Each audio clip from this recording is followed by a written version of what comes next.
à toutes et à tous, j'espère que vous allez bien. Je reviens pour vous aujourd'hui avec une nouvelle vidéo découverte où je vous parle de livres qui m'ont marqué, livres que j'ai lus récemment et de nouvelles découvertes littéraires. Si vous êtes nouveau sur ma chaîne, bienvenue, je m'appelle Amélia, je réalise des vidéos sur la littérature, sur des thématiques liées à la littérature et à la culture. Donc si ça vous intéresse, n'hésitez pas à vous abonner et à me suivre également sur Instagram. Dans la vidéo d'aujourd'hui, j'avais envie de vous parler d'un livre qui a été pour moi un gros coup de cœur pour cet été et même peut-être pour l'année 2020. J'ai envie de vous parler de Mais leurs yeux dardaient sur Dieu de Zora Neale Hurston. Donc tout d'abord, je vais d'abord vous parler évidemment de l'autrice, Zora Neale Hurston, puisque dans ce cas, elle a eu une vie extrêmement intéressante. Et puis je vais vous parler un peu de cette œuvre et de pourquoi je vous conseille énormément de la lire, et même de la lire en français, parce que j'ai été très impressionnée par la traduction proposée par les éditions Zulma. Donc tout d'abord, petite présentation de Zora Neale Hurston, femme née en 1891 en Alabama, avant que sa famille parte se réinstaller à Eatonville en Floride,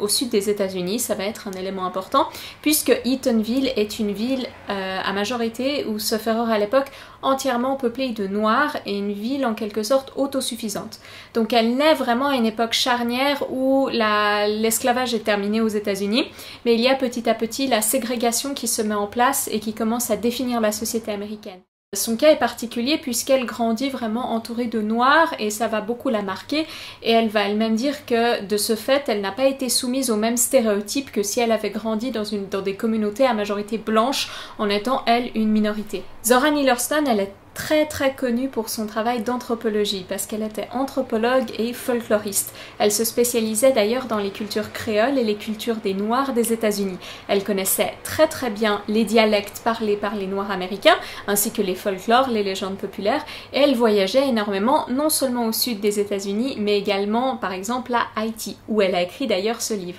Elle a notamment été pionnière à l'université d'Howard, une université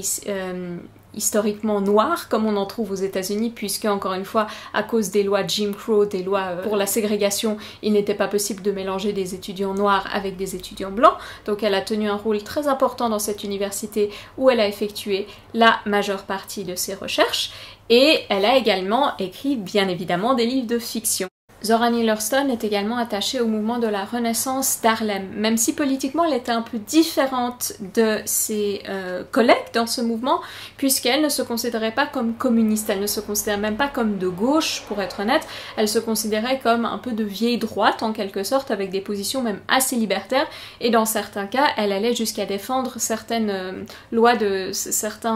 certain droit de séparation entre les noirs et les blancs. C'est donc bien sûr à remettre dans son contexte, à une époque où on ne savait pas si les noirs et les blancs allaient pouvoir se mélanger à l'école, mais pour elle, il y avait des institutions noires, des écoles noires, des universités noires qui fonctionnaient tout à fait bien. Et de ce fait-là, il y a eu évidemment des conflits avec ses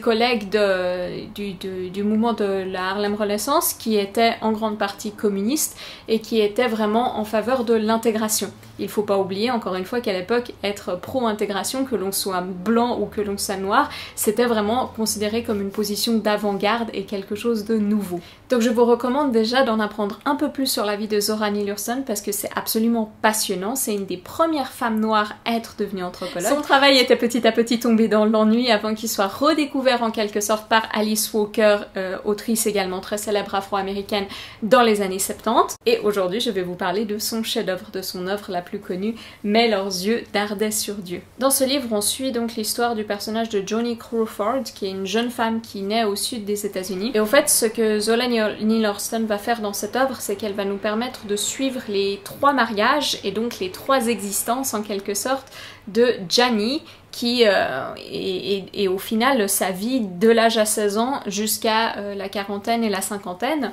Elle va toujours vouloir chercher une certaine forme d'indépendance, que ce soit au moment de son premier mariage, alors qu'elle est extrêmement naïve, qu'elle a encore des espoirs extrêmement élevés par rapport à une alliance qui est quand même forcée, jusqu'à son deuxième mari qui est un homme extrêmement ambitieux qui va devenir maire d'une communauté Eatonville, donc là où a vécu Zora Neale Hurston pendant une grande partie de sa vie, qui va être un homme extrêmement indépendant mais également extrêmement jaloux et qui va la maltraiter, jusqu'à son dernier mari, Tea Cake, avec lequel elle va enfin vivre l'amour. Donc il y a vraiment une division en trois, une pour chaque mari qui se ressent dans la narration, même si elle est continue, elle est divisée en chapitres mais continue. Et ça rend l'histoire extrêmement dynamique, extrêmement intéressante, parce que même si on ne passe pas forcément énormément de temps sur chaque liaison, on y voit du point de vue de Jenny, donc on y voit d'un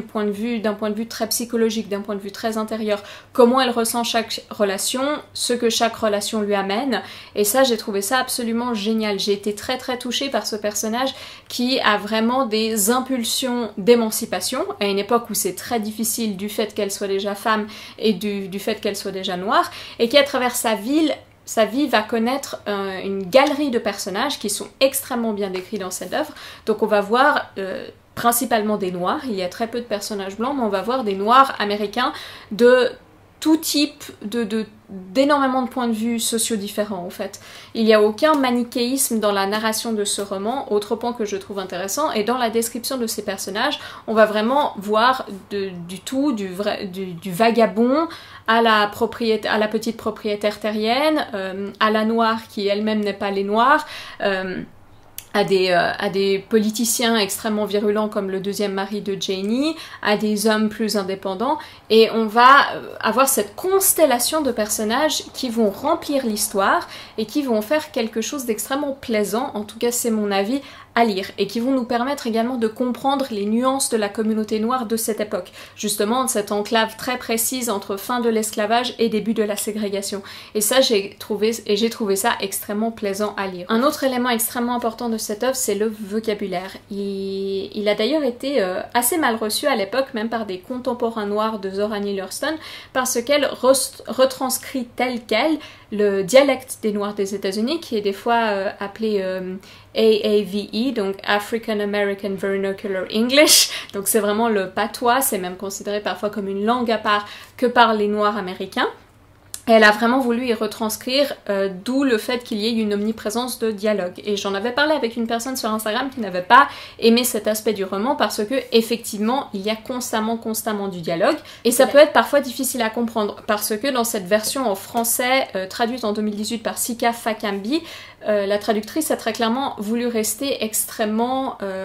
véridique au texte original, donc elle a gardé certains mots en anglais, elle a gardé certaines tournures qui peuvent être considérées comme grammaticalement incorrectes, vraiment pour être le plus fidèle possible à la version originale. Et je comprends tout à fait que ça puisse gêner certaines personnes, puisque ça en fait quand même une œuvre assez particulière au niveau du style, mais personnellement j'ai adoré parce que aussi j'aime bien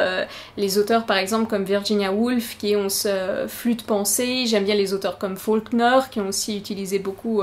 de dialectes et de tournures de phrases un peu particulières, donc j'ai trouvé ça extrêmement plaisant. Donc si on combine effectivement la vie de Janie qui va vouloir se battre pour son indépendance et qui va vivre dans différentes communautés avec différentes règles, puis la profondeur qui est donnée à ces communautés à travers l'omniprésence de différents personnages extrêmement bien travaillés, même s'ils n'apparaissent que pour quelques phrases, avec ensuite ce dialecte extrêmement bien retranscrit également en français, et bien ça en fait pour moi une œuvre qui est tout simplement exceptionnelle et qui m'a vraiment donné l'impression d'être présente, si ça a du sens d'être présente dans une époque et un contexte complètement différent, mais de un peu mieux comprendre les problématiques de la communauté afro-américaine à l'époque dans ce contexte historique bien précis qu'est le Sud, encore une fois, au début de la ségrégation. Et j'ai tout simplement adoré cette œuvre. Alors d'un côté, il y a le côté historique, comme je l'ai dit, mais de l'autre, il y a tout simplement ce suivi personnel de Janie, et on s'attache d'elle dès les premières pages, en tout cas pour moi ça a été le cas, de Janie qui va passer de naïve à blasée, mais qui va jamais être blessée par ses désillusions, qui va au contraire avoir des pulsions d'émancipation grâce à elle, et je trouve ça extrêmement puissant, un texte où même si elle vit des choses extrêmement dures avec ses différents maris, je vais pas trop vous en dire, mais il y a des thématiques notamment des violences domestiques, de l'abus sexuel, de la manipulation également psychologique. Elle va vivre des choses extrêmement difficiles, mais elle ne va jamais réellement abandonner ce qu'elle veut et qui elle veut être et ses aspirations, et ça c'est magnifique. Pour moi ça a été juste un roman de l'émancipation qui est un thème qui m'intéresse effectivement de manière générale. Je voulais également rajouter quelque chose sur l'omniprésence de la nature dans cette œuvre, puisque on le sait, surtout quand on lit de la littérature américaine en tant qu'Européen, on parle pas du tout, pour moi en tout cas, des mêmes rapports à la nature et aux distances, tout simplement parce que les États-Unis, il y a un hélicoptère qui passe, donc je m'excuse. C'est les joies d'habiter à côté, à côté, pas très loin d'un hôpital avec un hélicoptère. Ok, il est parti. Enfin bon, ce que j'avais envie de dire, c'est que il y a juste pas pour moi il y a juste pour moi dans la culture américaine et dans la pensée américaine, et donc dans sa littérature, une relation différente à la nature, qui est une nature des grands espaces, qui est une nature qui n'est pas forcément contrôlée, qui peut plutôt être ennemie au fait, une ennemie qui est encore vierge dans bien des cas, et une nature qui peut aussi être une source de liberté. Et c'est d'ailleurs ce qui va se passer dans ce roman avec T-Cake, puisqu'elle va quitter la ville pour aller vivre dans la campagne de Floride avec lui. Elle va devenir saisonnière avec lui pour retrouver une liberté qui lui avait été enlevée pendant très longtemps. Mais il y a une scène très importante dans ce livre, par exemple, où il y a un ouragan. Et cet ouragan, il va représenter énormément de choses par rapport à la vie de Gianni, il va représenter un tournant très important, un tournant tragique, une espèce d'apogée au fait du combat de Gianni dans cette œuvre, et j'ai trouvé ça juste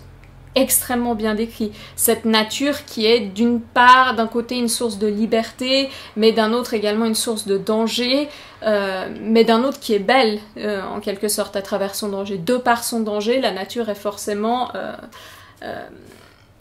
elle fait forcément quelque chose, en tout cas à l'homme, et dans cette narration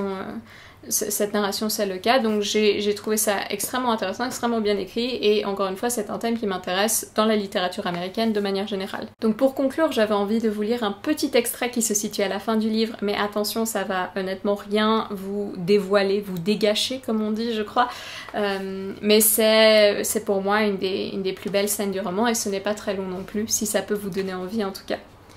Le vent revint en triple furie, et une bonne fois pour toutes éteignit les lanternes. Ils restèrent assis en compagnie de tant d'autres comme eux dans d'autres baraquements. Leurs yeux s'éreintaient contre les murs rudimentaires, leur âme cherchant à savoir si son intention était de mesurer leur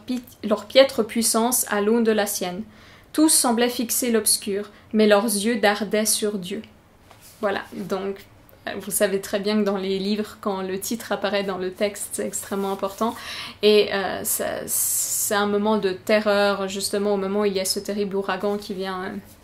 affecter la vie de Gianni. Et j'espère vous en avoir dit, je vais pas vous en dire plus parce que j'ai pas encore envie de vous le gâcher, mais j'espère vraiment vous avoir montré à quel point j'ai bien aimé cette œuvre. J'ai aimé cette œuvre pour le folklore, pour le langage qui est si particulier, pour la thématique de l'émancipation de la femme, de l'émancipation des Noirs, des relations sociales qui sont encore une fois pas du tout manichéennes, donc un personnage... le noir qui est finalement pas là pour être une victime tout du long et pour être une victime parfaite en quelque sorte et complaisante, et non en fait qui a énormément de... qui est extrêmement bien construite, qui peut être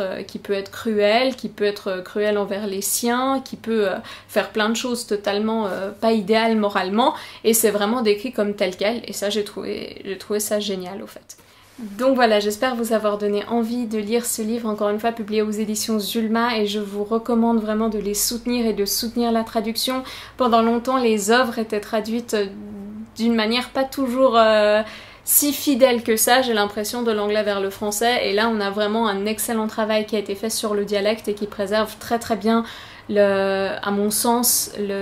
ce que Zora Neale Hurston a voulu faire dans cette œuvre, chose pour laquelle elle a été critiquée et qui aujourd'hui est énormément remise en avant. Donc sur ça, je vous remercie d'avoir regardé cette vidéo et d'avoir été jusque là. Encore une fois, si vous voulez suivre sur Instagram, je poste quotidiennement et je mets très souvent des posts sur mes lectures, sur la littérature de manière générale, donc si vous voulez en savoir un peu plus, juste là, je crois. Et je vous dis encore merci d'avoir regardé cette vidéo et je vous dis à très bientôt. Bye bye!